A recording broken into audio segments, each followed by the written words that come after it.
Acabei de comprar essa Lamborghini Urus pra minha namorada. Obrigada. E era barato. Obviamente. O capô tá saindo. Mas existe um motivo pelo qual esse carro tá parado há mais de 1 ano. Comprar um carro acidentado é um risco enorme. Isso é ruim. E eu deveria saber. Já fizemos muito isso antes. Mas comprar um que valia mais de 200 mil libras só aumenta a dificuldade. Ai, meu Deus. Mas quando eu vi esse Urus em leilão, eu pensei que seria uma única oportunidade de comprar um desses por uma fração do preço. Então, eu me arrisquei. Não tem nada de errado? Ai, meu Deus. A questão é, as imagens que você tá vendo aqui foram filmadas há quase 1 ano. Vocês já devem ter visto no fundo de muitos vídeos aqui. Isso aconteceu há 10 meses. Aqui tá o carro novo da Hannah. E foi para essa pessoa que eu comprei. Já faz um bom tempo que reformamos o Range Rover da Hannah. E tem sido ótimo. Tanto que já percorreu 175 mil milhas. Fiquei meio triste em ver a Range Rover partir. Tem um apego a esse carro, acho que você não se dá conta. Acho que eu não vou me desfazer dele. Você gosta do seu carro, Kevin? Ah, é. Acho que ela gostou. Ah, você gostou? Eu sim. Mas quem não gostaria de Urus? É, isso é muito Então, bom. quanto tempo pra resolver isso? Mas essa era a pergunta que eu não conseguia responder. E isso nos leva a hoje. 23 de julho de 2024. Já faz muito tempo desde que eu comprei esse carro, mas hoje é o dia que finalmente começamos a trabalhar nele. Acho que primeiro devemos mostrar o carro. Embora o Urus pareça ruim à primeira vista, na verdade ele tem muitos pontos positivos. A Kropavich. Acho que é um extra. Roda com 23 polegadas. Freios de carbono cerâmica. Carbono. Costura Lamborghini. Assentos rebatíveis, mas não é elétrico, que é estranho. Ah. A Lamborghini... isso deve valer uma fortuna. É legal, gostei disso aqui. E tem até o bocal de enchimento de óleo nele. É que você coloca o óleo. Valeu por falar isso. Na minha época, você era descolado se você tivesse um volante de base reta. É bem legal pra ser sincero. Olha, Teto solar. todos eles têm teto solar? Eu acho que todos os Urus têm teto solar. Mas no geral o carro é incrível. Como seria de se esperar de um SUV tão caro? Mas talvez tenha mais pontos negativos do que positivos nesse carro. Isso é ruim. Não, tá bom. Quando você leva pra cortar o cabelo?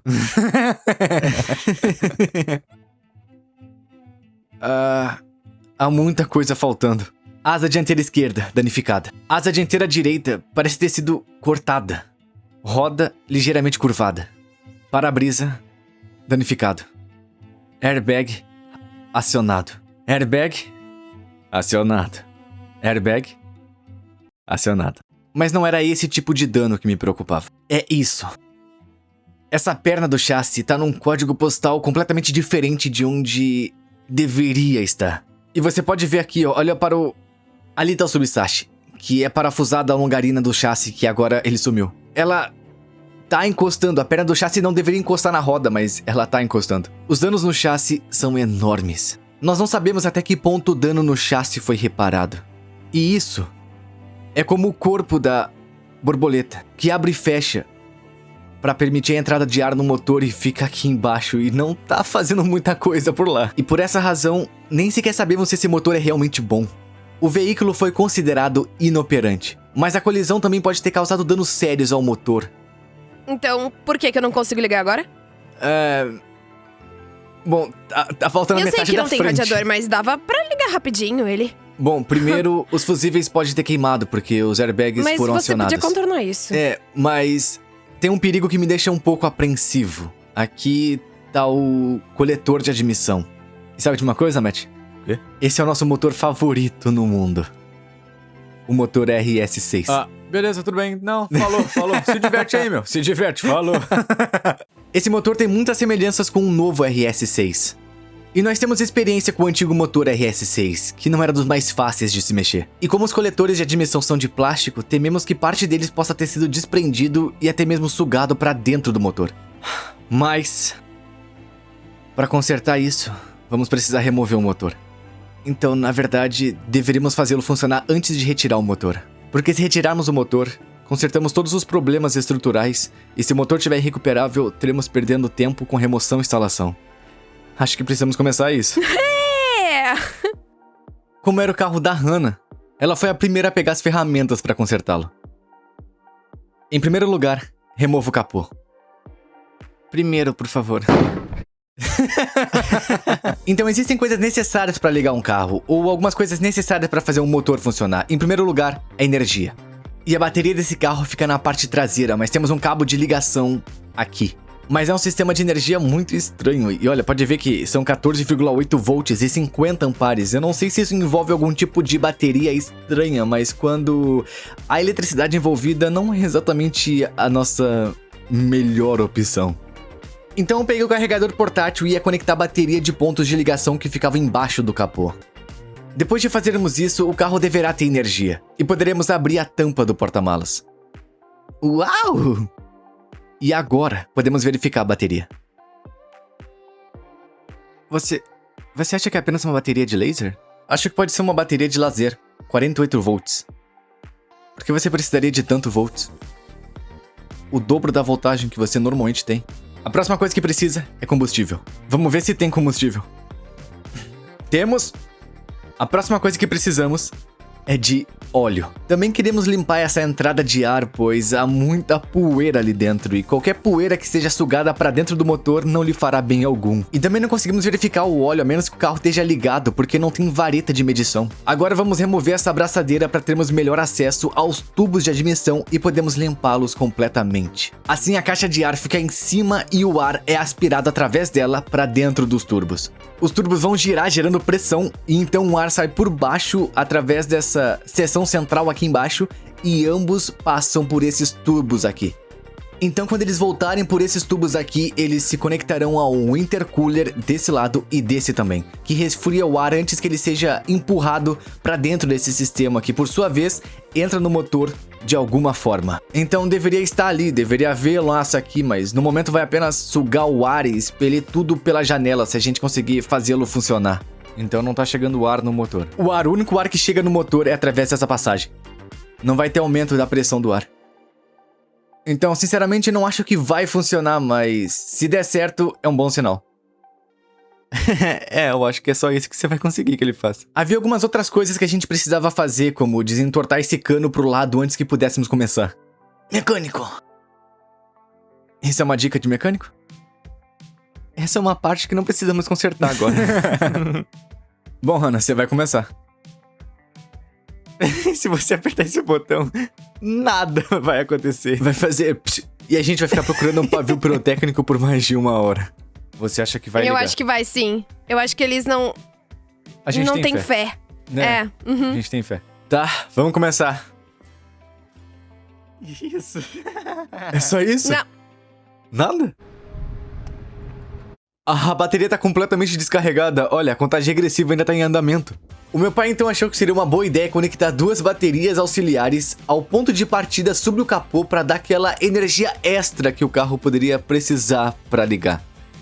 Ok, você quer tentar? Ai, meu Deus! Tá funcionando! Funcionou!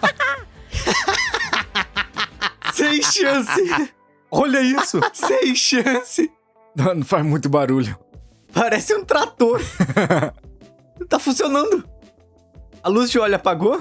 Tem alguma luz acesa? O carro funcionou de primeira. Isso chocou todos. É um V8 americano. Parece um V8 americano. Tá, bora começar. Começou de primeira.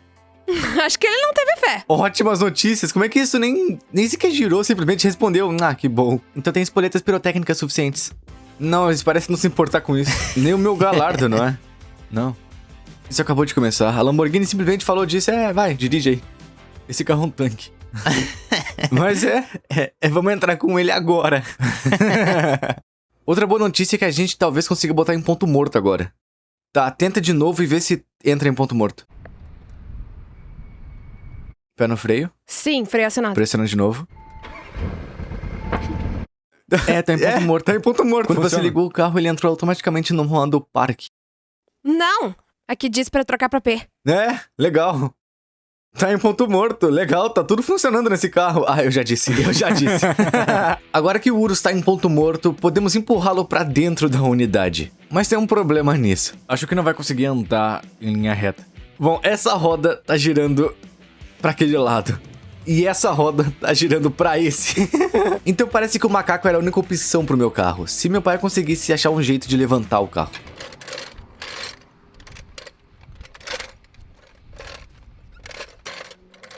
E finalmente chegou lá. E com as rodas dianteiras sobre o macaco, agora devemos conseguir puxar o carro. Ai, meu Deus. Tática. Retire da perna do chassi. Porque se não funcionar, pode endireitar a perna do chassi. Esse nó tá bem feito. É, tá ótimo. Meu Deus.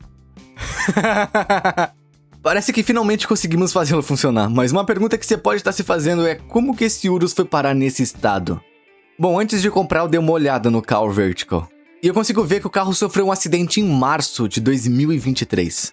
Então eu encontrei uma filmagem de março de 2023, que foi divulgada por alguns jornais.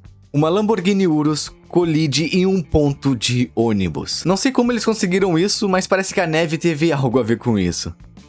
Então a gente estava fazendo um bom progresso para colocá-lo dentro da unidade para que a gente pudesse começar a trabalhar nele. Então, pra ajudar esse V8, trouxemos de volta o modelo original. O C63 foi útil para endireitar um pouco o Urus para que a gente pudesse colocá-lo dentro. Que visão magnífica. O carro tá dentro. A gente só precisa passar com ele na rampa ali. Então a gente vai fazer uma teoria antes de qualquer coisa, que é ligar o carro, engatar a marcha ré e ver se ele simplesmente volta a andar, mesmo com as rodas assim. E pode ser em linha reta mesmo, não tem problema.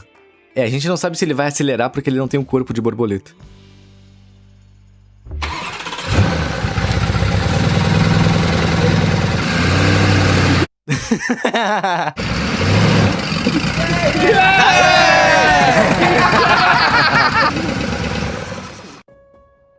Finalmente, estamos na minha oficina e podemos começar a ver a extensão dos danos nesse Urus. Ok. Eu descobri por que esse lado tá indo na direção errada.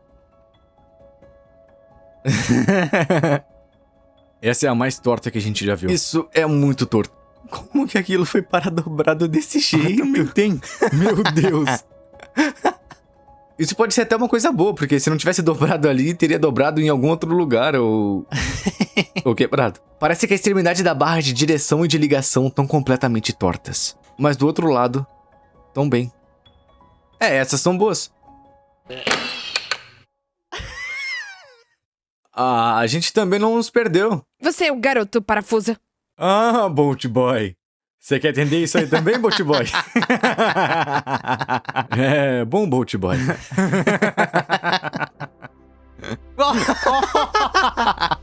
A Hannah começou a remover todos os parafusos da parte inferior aqui. Parece que vai precisar ser substituída. Assim podemos inspecionar para ver se tem algum dano escondido por debaixo de tudo isso, mas parece que tá tudo bem. Se você tivesse olhado para aquilo, nunca imaginaria que tivesse sofrido um acidente. Mas se você tivesse aqui embaixo e fizesse uma inspeção no Car Vertical, saberia que foi um acidente, porque de fato foi. Na verdade, aparece no Car Vertical como um dano estrutural de categoria S. Outra coisa boa do Car Vertical é que ele realmente me mostra toda a linha do tempo do carro. Eu consigo ver quando a placa foi alterada para uma placa personalizada RD79. Essa placa deve ser bem cara, não é? O que você acha que significa? Cara rico 79. E se um carro não tivesse sido envolvido em um acidente e fosse leiloado em um local de leilões de carros acidentados, às vezes você pode até ver as fotos do carro quando ele estava no leilão.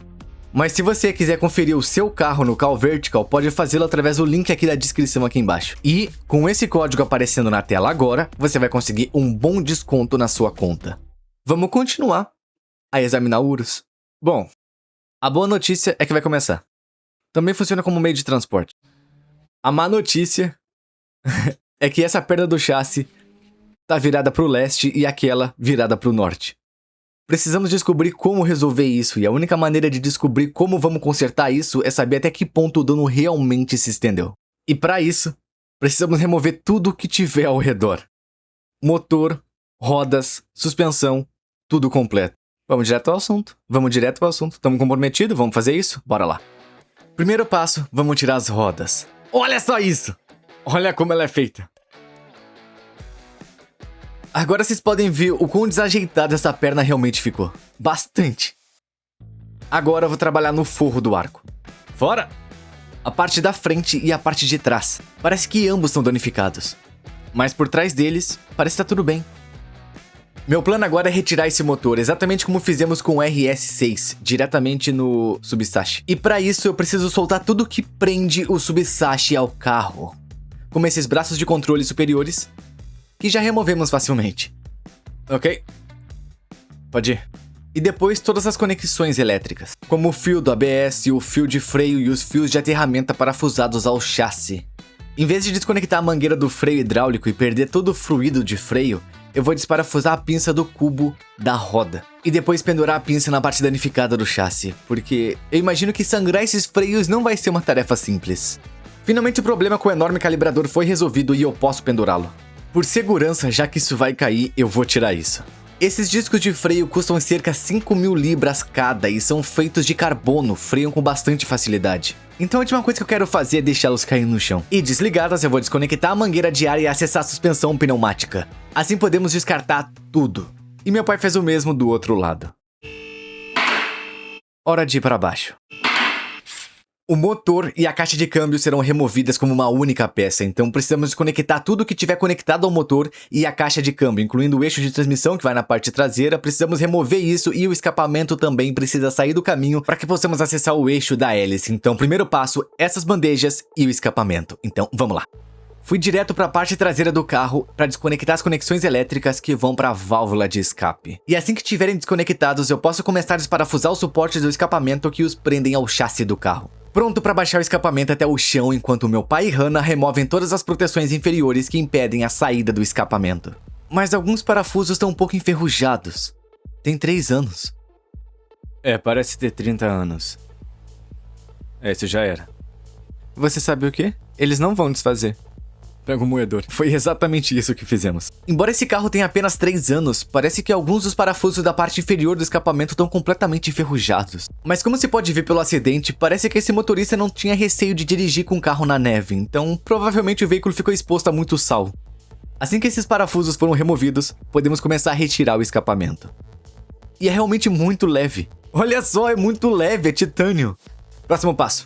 Vamos tirar o eixo da hélice dele. Para retirar o eixo da hélice, primeiro precisamos remover um protetor térmico e embaixo desse protetor há outro suporte que precisamos soltar. Agora o eixo de transmissão está conectado à caixa de câmbio, percorre o centro do carro e se conecta ao diferencial traseiro. E há 6 parafusos prendendo ao diferencial traseiro, que é o que eu estou desparafusando agora. Quando os parafusos estiverem soltos, eu devo conseguir soltá-lo. Uou! Eixo de transmissão fora.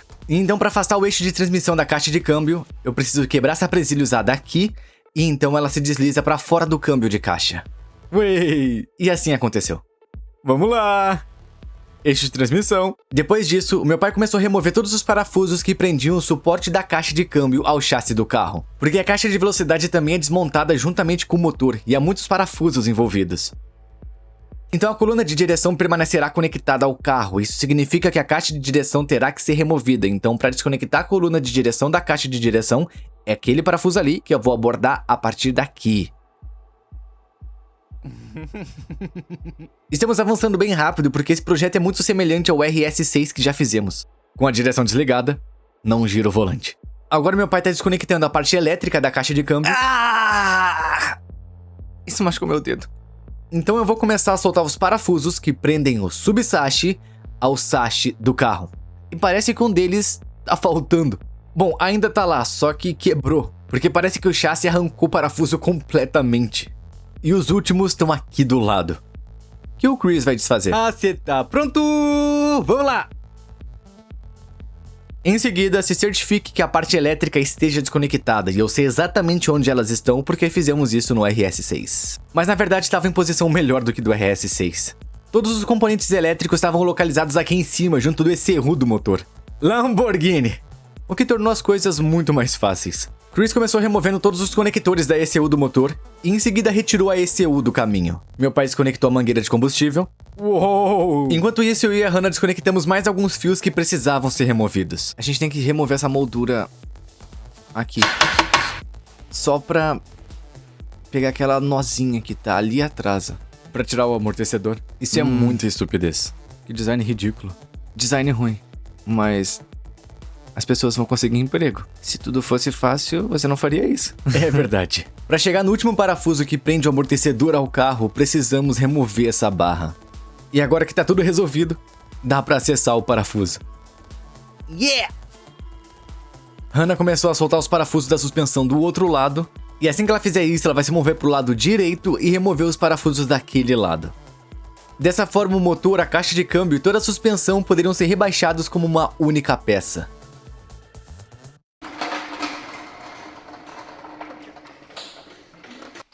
Olha esse parafuso. Curvado. Tá torto. O que significa que poderia estar daquele jeito aqui dentro, ó. E achamos que o subsache provavelmente vai cruzar e entortar o parafuso. Vai ser lançado. Sinceramente, eu achei que teria muito mais coisa pra desfazer. Bom, não sei se você percebeu, mas metade já sumiu. Agora podemos empurrar o pallet pra debaixo do motor e soltar os últimos parafusos que prendem o subsache ao carro. O que deve fazer com que o motor abaixe sobre o pallet. Última, pessoal! Se animem! Vamos tirar um motor da Lamborghini Urus pela primeira vez na história. É.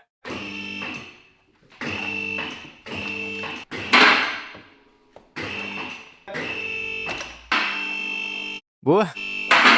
Isso daí! Olha essa fera. Isso daí! Olha isso! Ai, meu Deus. E aqui está. E lá tá ele. Um enorme V8 biturbo de 4 litros acompanhado de uma caixa de câmbio igualmente gigante. Agora que removemos esse grande obstáculo, podemos inspecionar o chassi e ver até que ponto o dano realmente se estendeu e o que precisamos reparar. Essa perna tá definitivamente ruim. Você pode ver aqui onde o subsache deveria ser montado ali e ali. E bem, e foi completamente pra esse lado, mas eu espero mesmo que possamos manter essa torre de sustentação no lugar, porque não parece que ela tenha danificado a estrutura desde que esteja toda reta, mas não há sinais óbvios que tenha se movido normalmente, como se tivesse ocorrido por uma dessas peças que saiu do caminho porque o parafuso não se alinhou corretamente aqui, mas tudo parece intacto. E é claro que vamos medir isso, que já é um problema em si, e falaremos sobre isso daqui a pouco. Mas os danos não parecem ter sido muito extensivos, o que é uma boa notícia. Mas o problema é a Lamborghini. No Reino Unido, temos o direito de reparar, o que significa que podemos comprar praticamente qualquer peça do fabricante para consertar nossos carros, enquanto alguns lugares, como no EU, é preciso ser um reparador registrado para comprar essas peças estruturais. Para alguns veículos, como Porsche, não conseguiríamos comprar peças estruturais, tínhamos que comprá-las no Reino Unido e depois levá-las para o EU para consertar o GT3.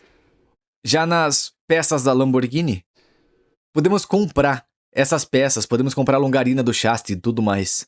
Mas a única coisa que eles podem nos esconder no Reino Unido são os procedimentos de reparo. Eles não precisam nos fornecer procedimentos de reparo. Estamos enfrentando esse problema nesse momento, então a Lamborghini não nos oferece procedimentos de reparo porque não somos uma oficina credenciada pela Lamborghini. As únicas oficinas de reparos de carroceria Lamborghini registradas são da própria Lamborghini, então a gente não pode ir numa oficina de mecânica e dizer: ah, vocês podem abrir o carro e ver umas coisas pra gente? Mas, no caso da Audi, podemos obter os procedimentos de reparo e todas as medidas do chassi. Então, agora temos um Audi Q7 que possui o mesmo chassi do que de um Urus. Esperamos e acreditamos que haja medidas para isso. Deveríamos ter as exatas medidas de onde eles precisam ficar, como está, e também possui tolerâncias. Olha, mais 2 milímetros da Audi, o que é bastante pra ser justo. Agora eu vou medir os pontos do nosso chassi e ver se eles coincidem na medida que temos com o Audi Q7. E estamos usando esse gabarito de bonde, que é o mesmo que eles usam nas oficinas. 470 milímetros. 470? Vamos dar uma olhada? Ah, 470 a mais. Ok. Ok, então sabemos que agora você tem que ir de lá pra lá. A partir daí, esse é o teste. Pois esperamos que esteja correto.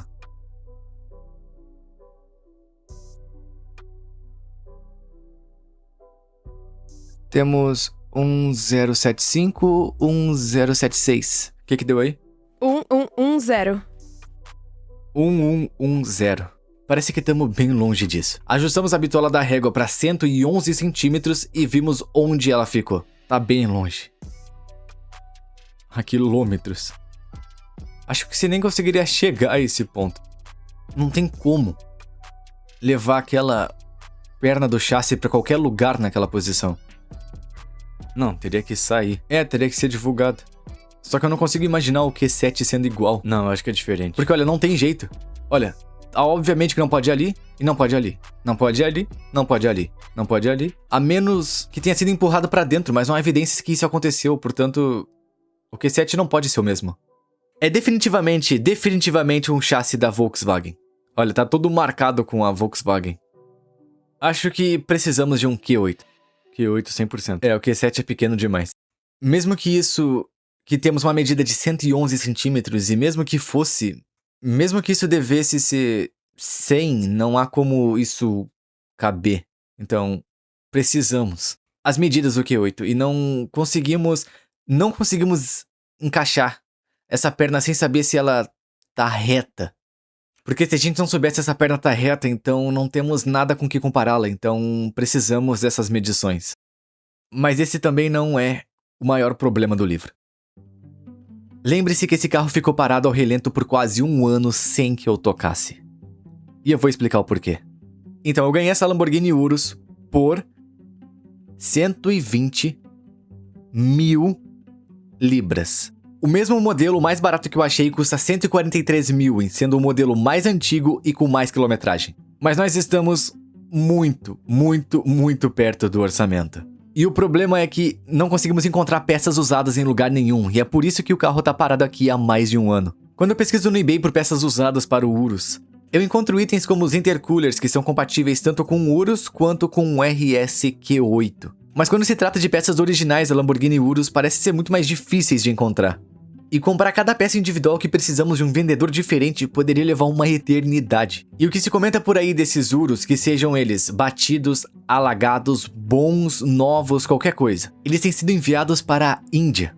Porque eu acho que vale muito mais na Índia do que aqui. Então estamos com dificuldade para encontrar peças usadas para ele em qualquer lugar. E se tivéssemos comprado tudo novo da Lamborghini, isso ia levar muito além da marca de 140 mil libras que estamos planejando para finalmente reconstruir esse carro. Então vai ser difícil. E se você tem alguma peça da Lamborghini Urus, por favor nos envie na seção de comentários abaixo. Muito obrigado por assistir esse vídeo. Se você gostou, se inscreva no canal, dá um like e a gente se vê no próximo vídeo. Falou! Um mecânico é como um médico, só que pros carros. Mas aí os médicos argumentam dizendo, mas tenta consertar um carro com ele funcionando então. Uau! Ciência!